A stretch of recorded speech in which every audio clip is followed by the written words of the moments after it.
Mapagpalang araw mga kahabi. So, ang pag-uusapan natin ngayon ay mga tanong, komento sa pag-aalaga ng mga ibon. Dahil marami sa ating mga kahabi na nagme-message or nagko-comment sa atin regarding sa pag-aalaga ng ibon. Hopefully ay unti-unti natin masagot ang inyong mga katanungan sa ating makakaya lang. So, unti-untiin po natin. So, ang topic natin ngayon ay yung mga tanong, komento sa pag-aalaga ng mga ibon. So, unahin po natin si Larry Boy Junela. So, shout out po sa inyo, kahabi. So, BP mo boss, hinay-hinay lang. Hindi lahat kasi nakakasunod sa batas.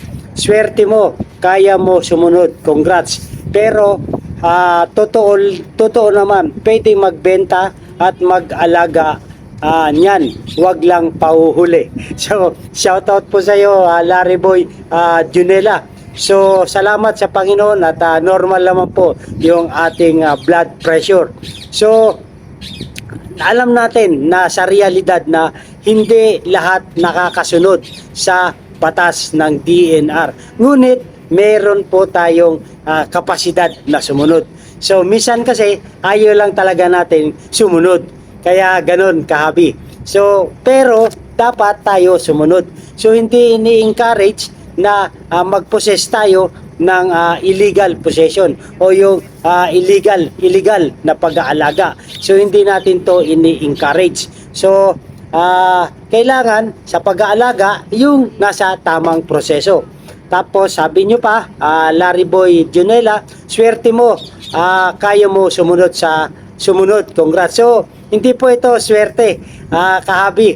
Ito po ay pagtugon sa panawagan ng DNR ayon sa Republic Act 9147. Kung papasukin natin ang larangan ng pag-ibon, dapat unawain natin yung Conservation and Protection Act 9147. So, hindi po ako swerte. Tayo po ay napahintulutan na mag-alaga at sumunod sa regulasyon ng DNR.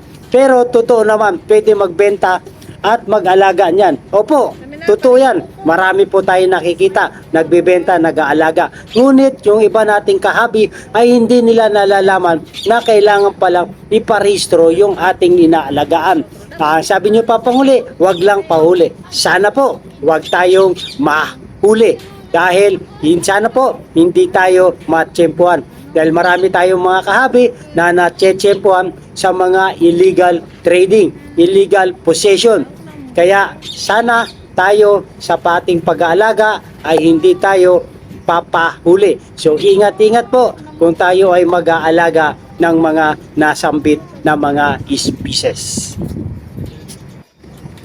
So kung bagong viewers ka, kahabi sa channel na ito, at napadaan po kayo at kung gusto niyo yung ganitong talakayan regarding po sa buhay mag-ibon, ay humingi ako ng favor, please subscribe my YouTube channel, Olen Aviary at iba pa. So tuloy-tuloy po tayo sa ating topic, mga tanong, komento ng ating kahabi sa pag-aalaga ng mga ibon. Si kahabi SKA or Iska, kahabi, magkano naman ang P every quarterly report or depende ito sa bilang ng species? Sana mapansin po. Salamat. So shout out po sa iyo, Iska or SKA. So kahabi, sa paggagawa natin or pagsasubmit natin ng QBR ay wala po ito tayong babayaran. Bagkus ito po ay pag-a-update natin ng 3 buwan o 1 quarter sa ating aviary. Lahat po ng kaganapan sa loob ng 3 buwan or 1 quarter ay magsusumiti tayo sa DENR na ating nasa sukupan. Ito yung tinatawag na quarterly breeding report or monitoring report. So sa pagsasubmit po natin ito kahabi ay wala po tayong babayaran dito. Ito po ay pag-update lamang ng ating aviary para mailagay or ma-monitor ng DNR sa kanilang database ang mga record ng ating mga ibon. So kaya tayo nagsasubmit ng QBR. So hopefully kahabi, SKA, meron tayong nakuhang kahit maliliit na kapamaranan sa ating mga katanungan regarding po sa pagsasubmit ng QBR. So maraming po salamat SKA or ISKA. Shoutout po sa inyo. So, ganun din po ang katanungan at komento ng ating kahabi na si Antonio Basilio. Qatar naman yan, Lodi. Bakit yan sa Grotto, Bukawi, Malabon, mga wala namang permit yan na nakalatag pa sa kalsada? Bakit hindi hinuhuli? Qatar, katarantaduhan. So, shoutout po sa inyo, Antonio Basilio. So, marami po salamat sa inyong komento. Yes po, marami pong nakakapansin sa atin na doon nga po sa Grotto, sa Bukawi, sa Malabon ay meron tinatawag silang pet market. So, every week meron silang aktibidades regarding po sa pag-sell or pagtitrade ng mga species o yung mga ibon o iba pa nga yung mga hayop. Ngayon na wala namang kaukulang dokumento. So, hindi natin na masasagot yung diretsahan bagkos ito ay ating lang opinion. So, marami tayong mga kahabi na sa mga online transaction ay meron tayong napapanood, napabalitaan ay nahuhuli dahil sa illegal trading or illegal selling ng mga species. Pero sa lantaran ay wala pong nahuli. Hindi ko alam kung kailangan pa nila ng complainant dahil para ma-actionan nila ito. So, ipaubayan na natin sa nararapat na ahensya sa kanilang mga tungkulin para sa ganitong mga senaryo or mga ganitong pangyayari. So, hayaan na natin ang DNR Region 3, ang Bulacan pa, Region 3, at ang Maritime Police sa ganitong kaganapan sa aktibidades dyan sa Grotto, sa Bulacan at sa Bukawi. Sila po ang may authority at merong kapasidad na sagutin or sugpuin ang mga ganitong aktibidades. Okay po, so shoutout po sa iyo, kahabi Antonio Basilio. So, sa kabila ng mga kaganapan, pasalamat pa rin tayo at hindi tunay na mahigpit sa pagpapatupad ng batas ang DENR o yung Department of Environment and Natural Resources ukol sa ating pag-aalaga ng mga species or yung mga endangered na mga hayop or mga ibon. Kung sa paligid marami tayong nakikitang ikinagagalit ng ating mga kalooban or mga nakikita natin sa ating mga kapaligiran na ating mga naiisip kung bakit sila hindi nahuhuli, bakit sila hindi na sasawata, ay hayaan na lang natin po sila. Ang mahalaga ay maiayos muna natin. Maiayos natin muna ang mga sarili nating ating sariling sa pag-aalaga ng ibon. Ayusin po muna natin ang ating tungkuling pangsarili. Ayusin muna natin ang ating aviary. Ano ba ang kulang nito? Ano ba yung ating dapat tupdin? Ano pa yung dapat nating sundin? So, i-apply muna natin yung sa ating sarili. Okay po mga kahabi. At ang mahalaga ay maiayos natin muna ang mga sarili natin sa pag-aalaga ng mga ibon. Huwag na tayong manilip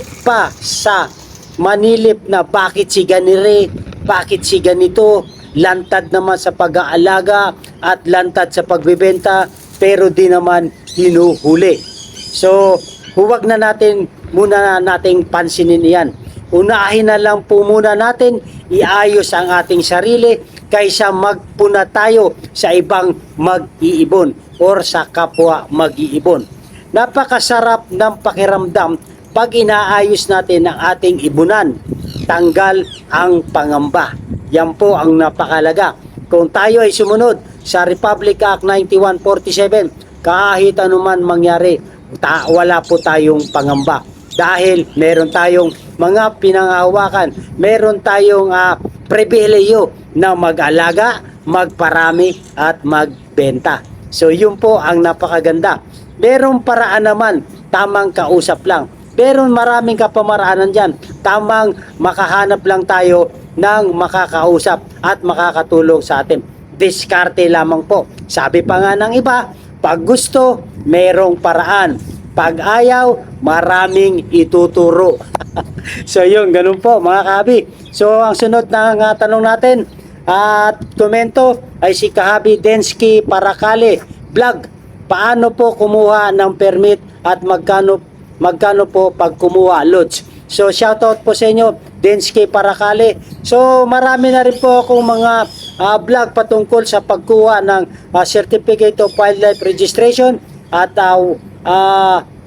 Wildlife Farm Permit at kung magkano ay meron po. Pwede nyo pong balikan yung ating mga previous video or ilalagay ko na lang po Kahabi Densky Parakale sa yung link sa description sa description yung link po para mapalikan nyo na po yung inyong katanungan. Pero pahapyawan ko po sa pagkuha ng permit ay kailangan po makakuha tayo na makakapag-issue ng deed of acquisition, official receipt, deed of sale or deed of donation. Doon po tayo kumuha na makakapagbigay nito sa mga legal source. So yun po ang isa sa pinaka-importanting requirements para makakuha po tayo ng permit.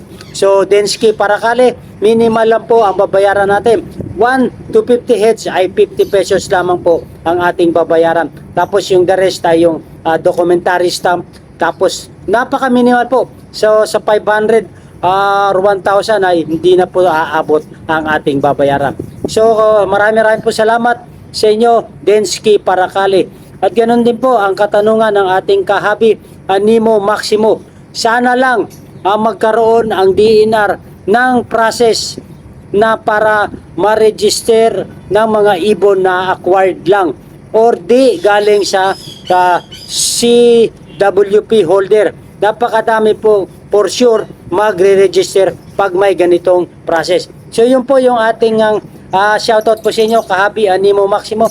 So yun nga po yung ating nais iparating sa DNR na magkaroon ng amnesty or administrative order mula sa DNR na naparehistro yung mga iba nating kahabi na walang kaukulang dokumento na maparehistro ang kanilang mga ibon. Kung ito naman po ang nais ng DNR. So hopefully mapansin tayo at magkaroon niya po ng administrative order or amnesty ang DNR upang lahat ng mga mag-iibon ay maparehistro ang kanilang mga ibon kahit wala po silang mga kaukulang dokumento. So nais naman po natin na mga kahabi na tayo ay sumunod sa batas. Ngunit ang nagiging problema natin ay yung requirements na hinahanap ng DNR. So doon po tayo nahihirapan. Sabi pa nga, pag may gusto, mayroong talagang paraan. Pag ayaw, marami rin tayong idadahilan at marami rin tayong ituturo. So shoutout po sa iyo, Nemo Maximo. So last but not the least, si Kahabi Victor Aguila. Sir, pasagot naman, ang zebra fins po ba at Java Sparrow kailang ng DNR CWR papers? So kung susundin po natin ang batas ng Republic Act 9147, Conservation and Protection Act ng DNR, yes po, kailangan po natin iparehistro dahil ang zebra fins found ito sa Australia. Ang scientific nito ay Taeniopedia castanotes. Ang conservation status po nito ay least concern. So kailangan din po natin itong iparehistro sa DNR kung ito po ang ating naisipang alagaang zebra fins. Dahil ang zebra po ay napapabilang sa mga finches species. So ganun din po ang Java Sparrow. Found naman ito sa Java Valley, Bowen, Indonesia. Ang conservation status po nito ay endangered na po. So yung population nito ay decreasing na po. So listed po ito as CITES Appendix 2. Ang scientific ng name naman po nito ay Pada oryzibora. Also called ang Java Sparrow ay Java fins, Java rice, sparrow or Java rice birds. So ito pong mga Java at Sparrow kahabi Victor Aguila ay kinakailangan din po nating iparehistro sa DNR kung gusto natin ito ang alagaan. So kailangan po pag mag-a-avail tayo ng mga Zebra or Java ay doon sa may makapagbibigay ng deed of acquisition. So mga kahabi, kung nagustuhan itong talakayan natin, mga tanong, komento sa pag-aalaga ng ibon ay maraming po salamat at humingi ako ng favor. Please subscribe my YouTube channel, Olen Every at iba pa.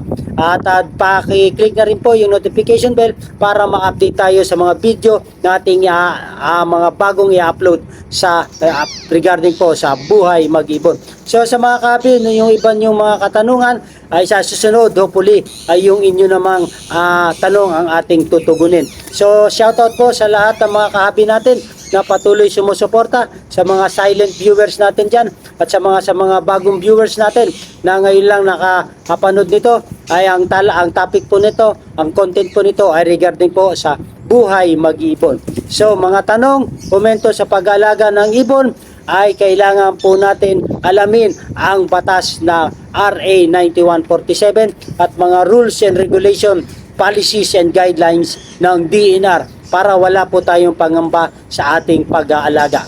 Maganda ang buhay para pag marami tayong kaalaman sa pag-aalaga ng mga ibon sa mga species kung saan po ito napapabilang.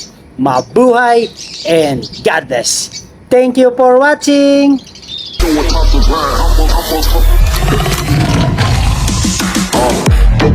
Gliding with the native post